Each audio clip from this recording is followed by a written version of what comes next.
କଥା। ग्रीष्म दिन द्विपहर रुद्रतापरे गोटे सुशीला काऊ जलर अन्वेषण रे एपटे सेपटे घूरी बुलुला, किंतु ताकू पानी मिललानी।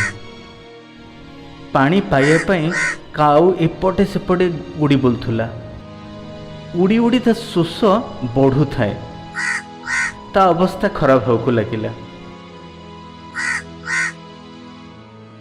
काऊ भाबिला जदि शीघ्र पानी न मिले ता मृत्यु सुनिश्चित।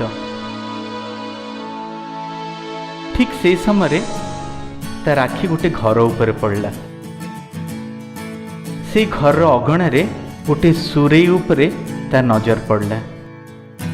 माटीर सुरेई से ता पाखरे साहस संचय करी पहुँचला,